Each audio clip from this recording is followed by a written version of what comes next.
Welcome to Moments with Marianne. I'm so delighted we're spending this time here today.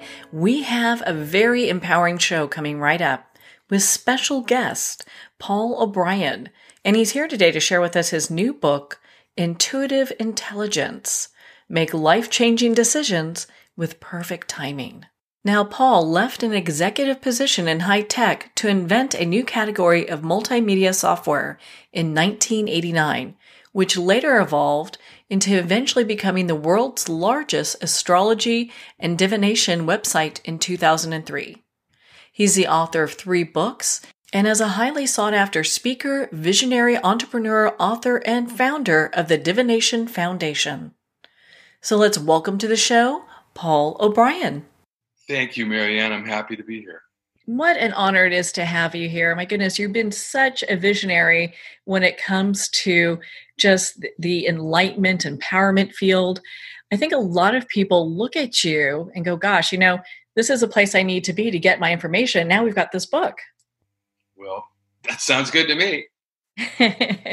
Well, hey, why don't you share with us the inspiration behind writing this book? Because I know you have several others. Well, I've got 3 books, but this book is really an important legacy work for me because it tells my story and also shares what I've learned along the way in terms of using intuition to guide the most important decisions in our lives. And so I'm very excited that it's coming out now and that it's being published by Beyond Words, because it's just my way of giving back. I mean, I've got this story built into the book. It's not a memoir, but it's part memoir. And it's the story of the most unlikely business expense. It's like one of business success. It's one of those do what you love and the money will follow type of stories. And I'm a little shy about telling my own story, but then I thought so many people encouraged me, you got to write this up. So that's basically the backstory of the book. Well, I'm glad you shared that with us. A lot of times it's interesting just to see what kind of challenges that we're faced with when we're coming to different levels of success. And you've really done that with this book. Well, thank you. It's not been a linear path, that's for sure. I mean, we go 3 steps forward, 1 step back.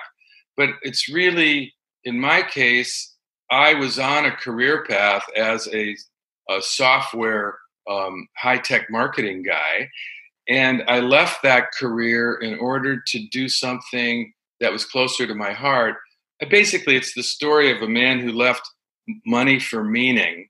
I wanted to do something meaningful and hope that I could scratch a living out of it. And then, 15 years later, I had developed what became the world's largest astrology website. And it was all just a bunch of synchronicities that lined up. And there was a lot of use of intuition, and there was a lot of receiving great advice along the way.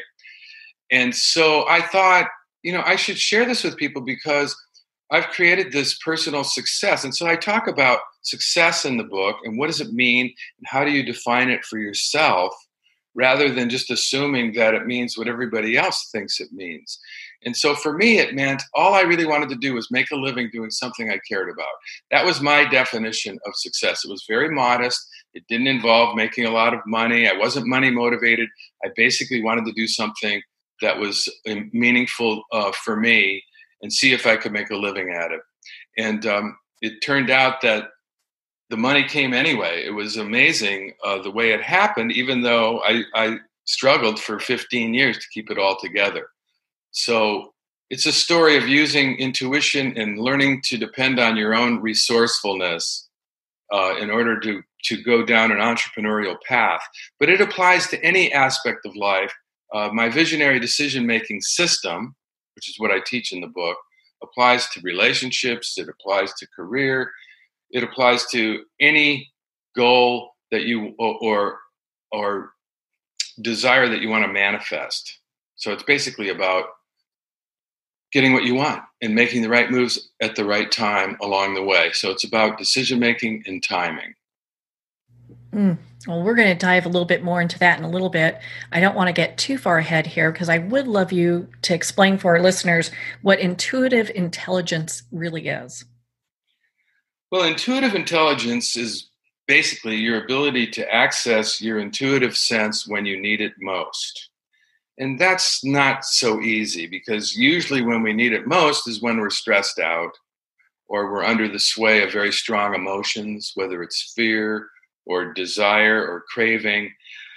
And so it's very difficult to access your intuition because it's a very subtle sense. They've called it the sixth sense for 1,000 years.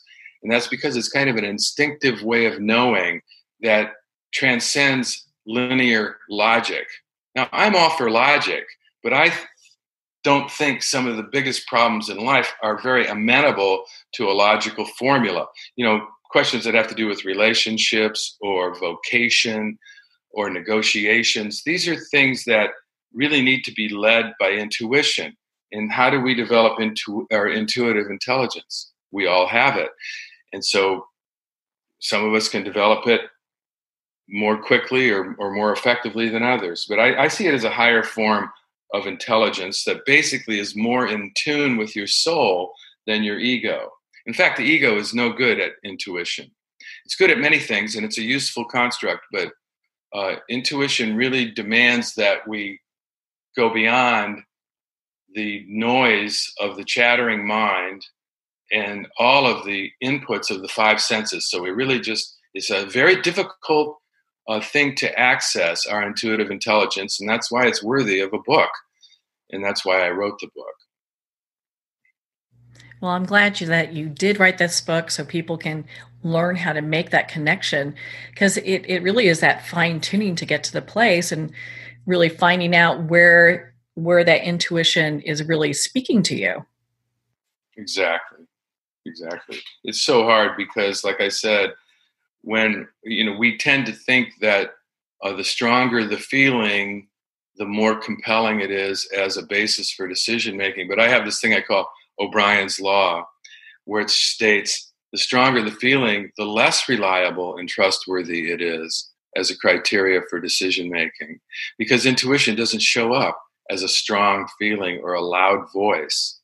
It's a subtle sense. It's like we have these antennae that are attached to our mind, and the five senses. If you can think of it as like the palm of your hand is your mind, and the five fingers are the five senses, and they're streaming in, they're downloading tons of information, visual, auditory, etc.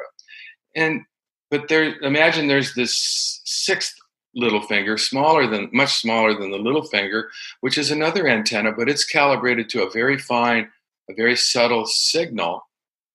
And it's very hard to hear it. There's so much noise on the line from the other five senses and all the chattering inside the mind itself. So it's sort of like in the old days when they had ham radios, and you're trying to tune in a signal from Bora Bora, and there's all this noise and static, etc. And you've got to do this fine tuning and try to find this very delicate signal. Intuition's kind of like that. We have to tamp down the noise in the system, and so that requires certain skills that I teach in the book that make it possible to do that. Well, in your book, you also talk about perfect timing. Why is that so important? Well, they say timing is everything, and timing is the most difficult thing. And why is that? Well, let's say that you want to make a strategic decision. You want to think about making a career change, or you want to think about, entering into an intimate partnership with somebody, or whatever the big decision is that you have to make. I call it a strategic decision. I'm not talking about all the small decisions about which toothpaste to buy and that kind of thing. I'm just talking about the life-changing decisions and how can we bring intuition to lead the way forward for that kind of thing. So when you have a strategic decision, you got to answer two questions. Well, you got to answer three questions, really. And in the book, I've got a separate chapter for each of those questions. The first one is, who am I? What am I good at? What do I love to do? What fascinates me? What naturally fascinates me?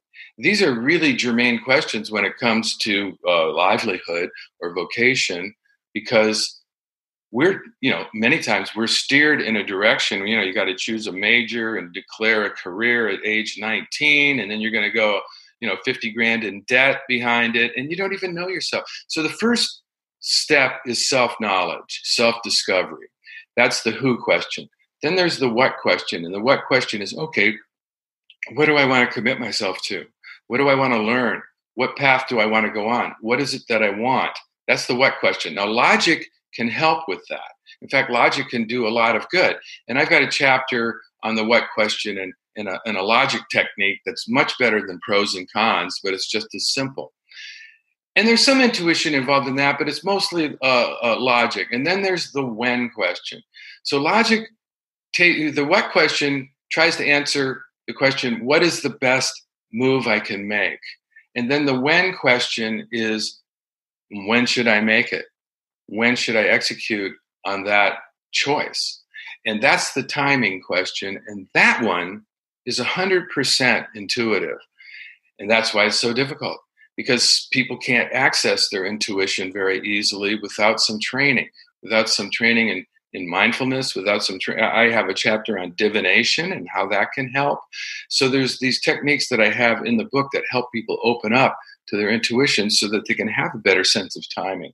And people ask me, well, how can you use the phrase perfect timing? And I help them understand the synchronicity principle, which Carl Jung explained when he was studying the I Ching and tarot cards. He was studying divination. And the synchronicity principle says that there are no accidents, that everything happens for a reason, that everything's connected in time as well as in space. Well, we don't tend to know that. We're not taught that in school. In fact, in science, we're taught that timing doesn't matter. You do this controlled experiment on Tuesday night, and if you do that same controlled experiment on Friday morning, you're going to get exactly the same result. It doesn't matter what time you do it or about the timing of it. But the ancient sages, they knew that timing was important, and they were trying to answer a different question than modern science is asking. They were asking the question, what kinds of things want to go together in time? And so they became very attuned to the seasons, to the constellations. They invented astrology as a way of trying to get in sync with the tenor of the times in order to do things at the right time. That's the timing question. So perfect timing just means understanding synchronicity and noticing the synchronicities that happen in your life, all these amazing coincidences, and letting them be a signal for you and paying attention to them. I have a technique in the book called a synchronicity journal, where you keep track of all these amazing coincidences that your logical mind just tends to want to dismiss. The ego just wants to say, oh, that was just a coincidence. But no, Carl Jung defined synchronicity as a meaningful coincidence. Well, how do you find the meaning in coincidence? That's where intuition comes in. Intuition is that sensitive little antenna that can sense these synchronicities and make sense of them.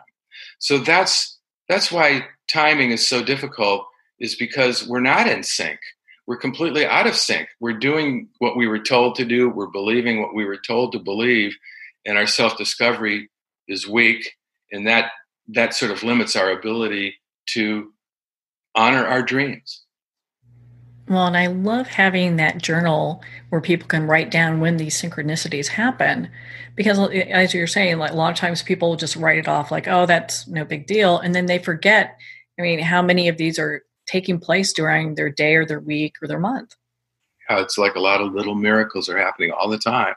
And unless we're paying attention, unless we're sensitized to that, we don't even notice. Yeah, it's easy to get that tuned out, it's like, oh, it's just a synchronicity, Yeah, it's just a coincidence. Mm-hmm. Right. Well, and earlier in our discussion, you talked about, visionary decision making, and I would love for you to expand on that for our listeners. Well, this is a book, Intuitive Intelligence is a book about decision making. And I'm basically talking about how to access intuition, but I'm doing it in a very pragmatic way. I'm saying, here's how you can apply intuition to your decisions, because the decisions we make are the most powerful thing we do. In fact, I make the point that decision-making is the highest leverage human skill there is. It's what differentiates us from other species. And you'd think that as the only species we know of that can visualize different possible outcomes to different choices we might make, that we would be really good at this. But au contraire, we suck. We are either too emotional and impulsive, or we're too rational and procrastinating while we wait for more information. But either way, we've got to learn how to make better decisions, because if we start making even slightly better decisions, everything is going to unfold much more smoothly and much more successfully. The secret to success and happiness in life lies in the quality of the decisions that you make. And so I call it visionary decision making. Why? Because it depends upon a vision. You have to have self knowledge and a vision that stems from that. What were you fascinated by? And did you allow yourself to explore that pathway? Like, for instance, in my life, I was fascinated by two things when I was in college. I was fascinated by the I Ching, which is this ancient divination system. Some people call it the I Ching. And I was fascinated by this up and coming phenomenon known as software. Well, in those days, nobody knew what software was. And I had a friend who had a job at a computer center. He was the programmer.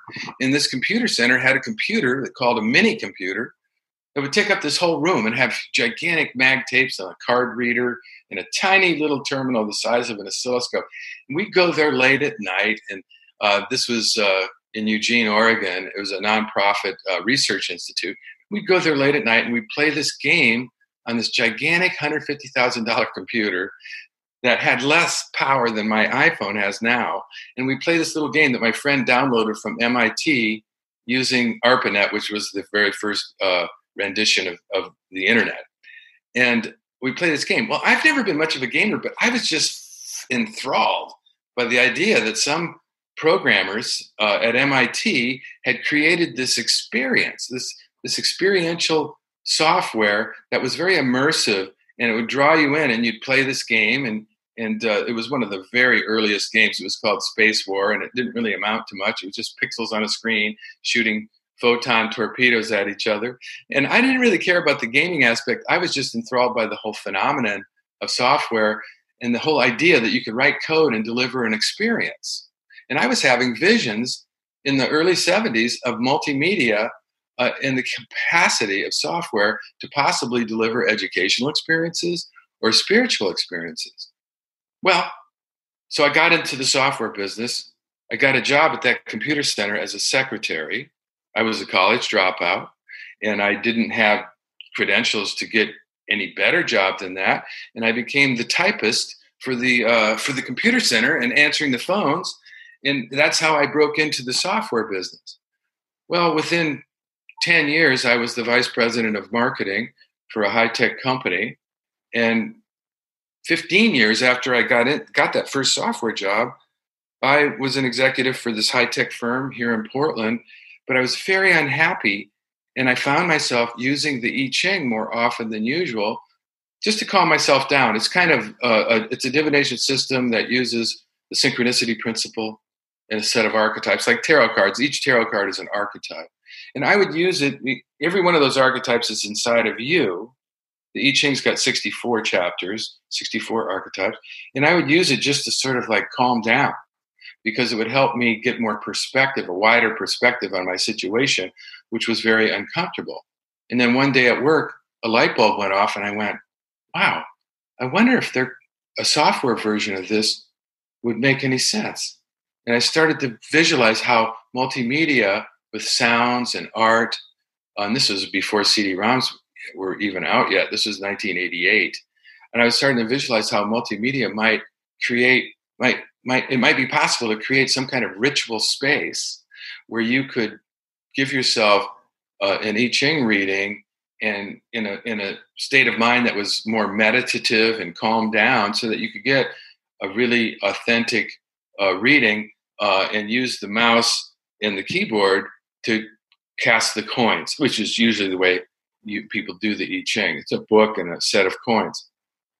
So I just became just obsessed with this idea, which was the intersection of two things I had been fascinated with for 20 years. And so this is what I try to help people understand in terms of self-knowledge. No matter how old you are, ask yourself, what naturally fascinated you when you were in stage one of life, the student stage, during your 20s, during your late teenage years? What fascinated you? And ask yourself, is there some way that I could explore that now? Or maybe find an intersection between two things that fascinated me. So that's kind of how it happened for me. And then I started a company to publish I Ching software. Well, Marianne, this was like the dumbest business idea ever. All my peers thought I was crazy. I was leaving a high paying executive position with a career that was going places in order to do this strange thing that they didn't understand. And it really was a kind of a crazy business idea because there was no market for it. People who knew what the I Ching was weren't buying software in 1989. And people who bought software could care less. They were accountants and engineers at that point in time.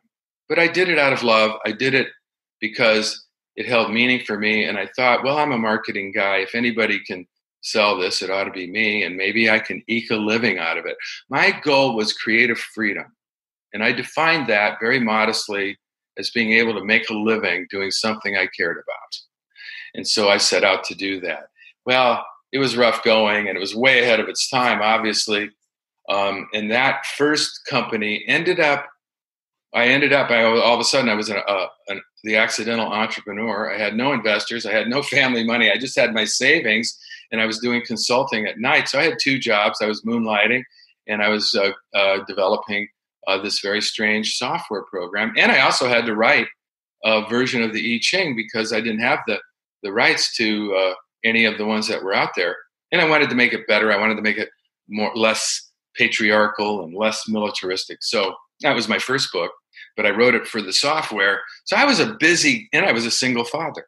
So I was a busy guy and I was working, 70, 80 hours a week for many years and didn't pay myself half the time because I couldn't. I wanted to pay my staff for sure. So anyway, when CD-ROMs came around, I made a CD-ROM version of it. And then I added a do-it-yourself tarot card reading program. And then when the internet came around, I got the domain name tarot.com and iching.com. And I started trying to sell CD-ROMs that way. And then I decided to develop a pay-to-play type of thing. And we charge people for a do-it-yourself tarot card reading. And then AOL picked it up. And then I added astrology. And then AOL picked that up. That was a very competitive thing, but I got the franchise.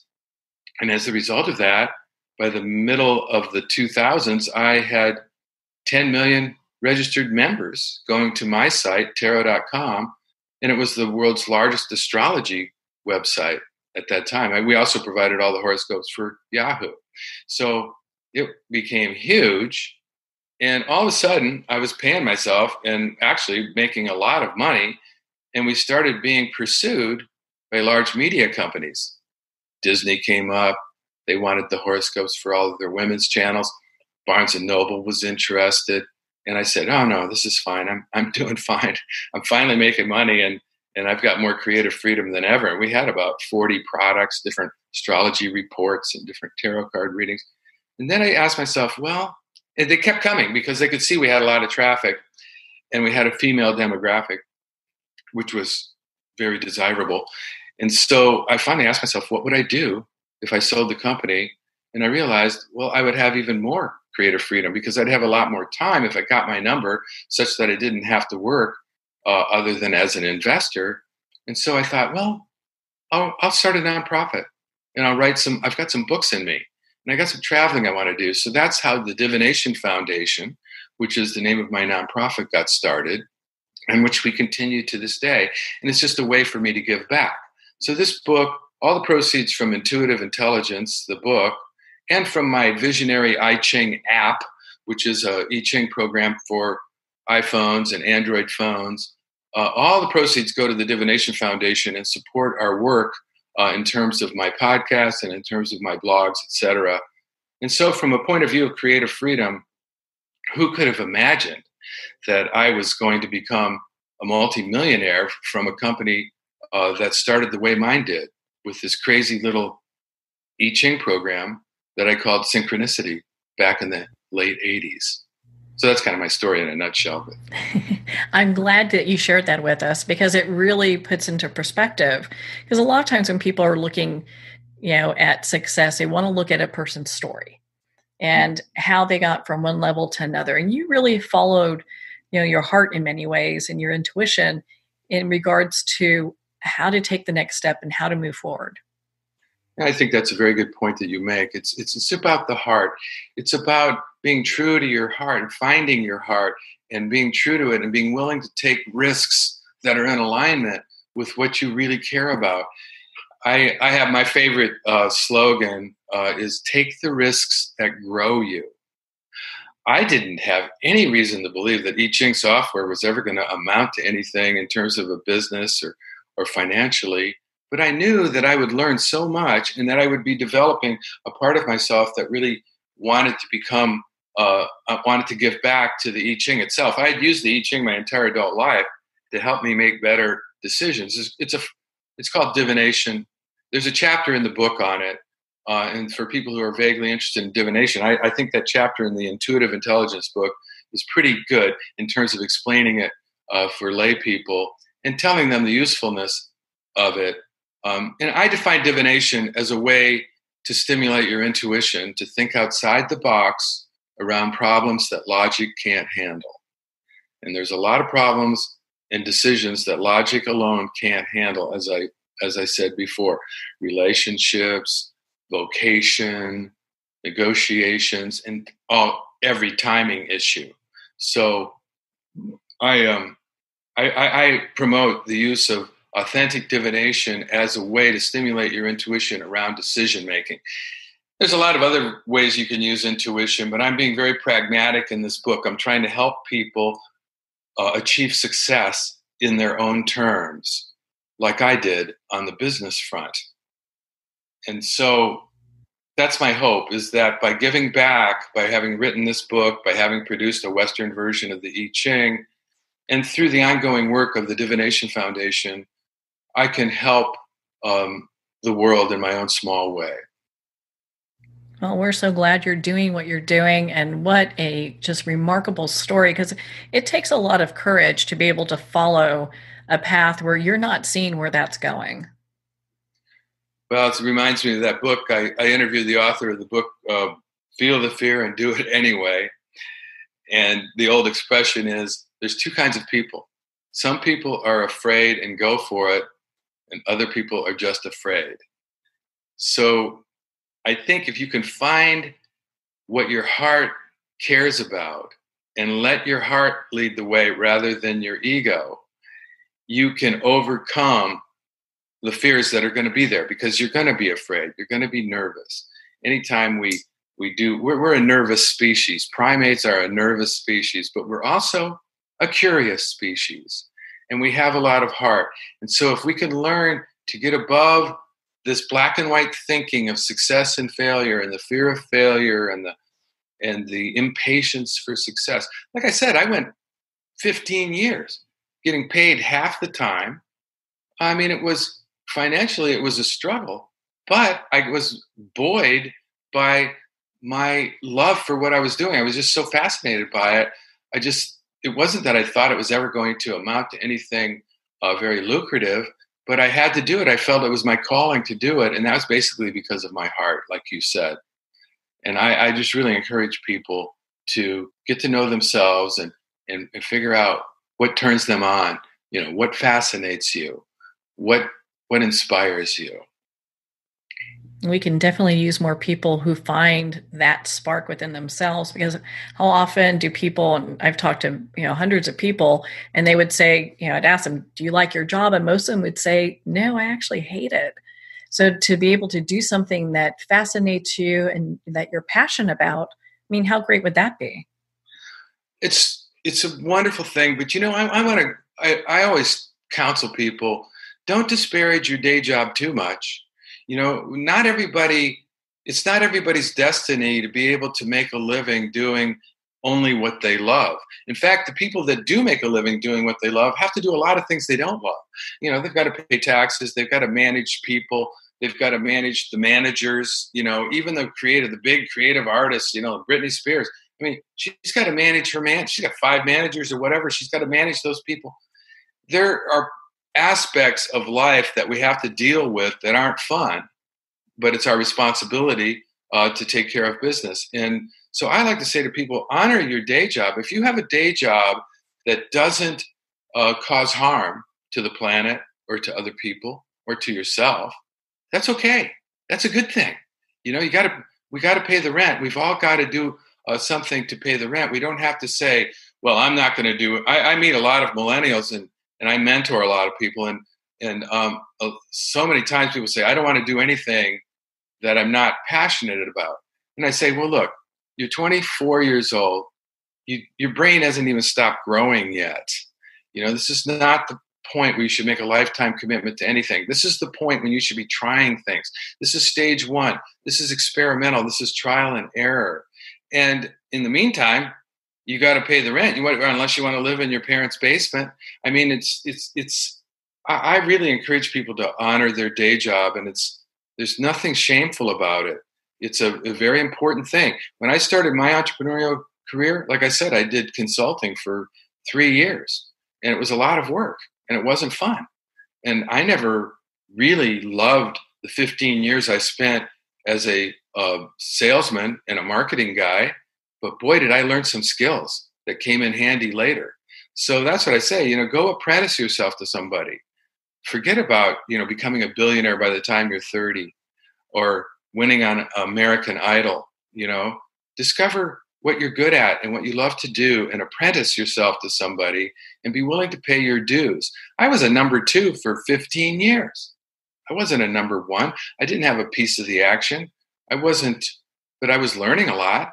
I did the best job I could, and I studied the art of marketing and the art of direct marketing, which really paid off when the internet came around, and I was an internet entrepreneur. So, you know, I think doing what you love is important, but it doesn't have to. Don't expect that you're going to get to this point of stardom where you're going to never have to do anything you don't love, because that's not reasonable.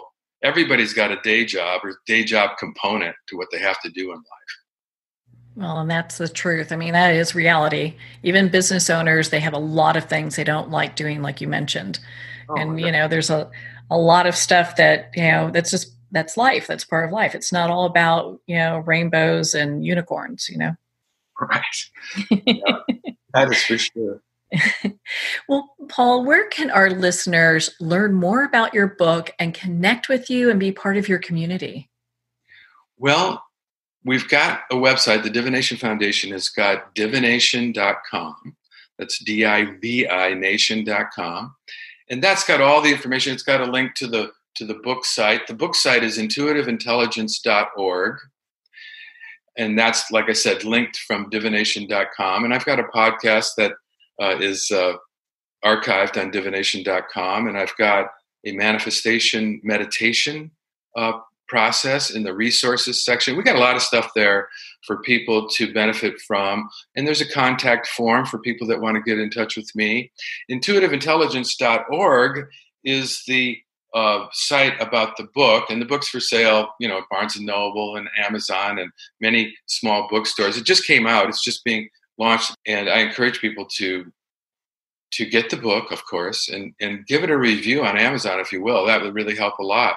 But I really appreciate being on your show. And more than that, Marianne, I appreciate you and what you're doing. It's fantastic. Moments with Marianne, it's a beautiful thing. And I have a sense that you're doing what you love in that.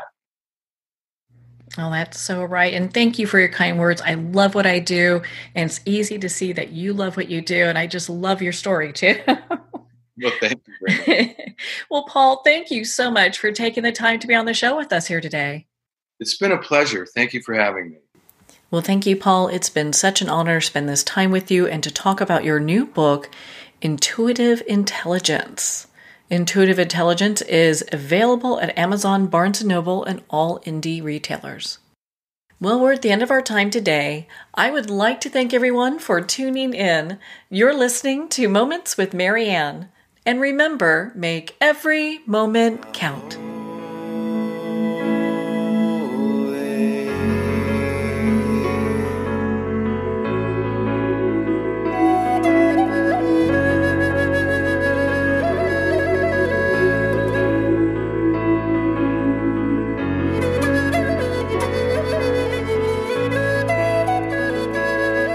In a single moment, your life can change. Moments with Marianne is a transformative hour that covers an endless array of topics with the best of the best. Her guests are leaders in their fields, ranging from inspirational authors, top industry leaders, and business and spiritual entrepreneurs. Each guest is gifted and a true visionary, a recognized leader in her own work, and while teaching others to develop, refocus, and grow, Marianne will bring the best guest and sometimes a special surprise. Don't miss this. You never know just which moment will change your life forever. Moments with Marianne airs every Sunday, Monday, Thursday, and Friday at 8 p.m. Eastern and 5 p.m. Pacific Time. Make sure to tune in and visit momentswithmarianne.com for more information.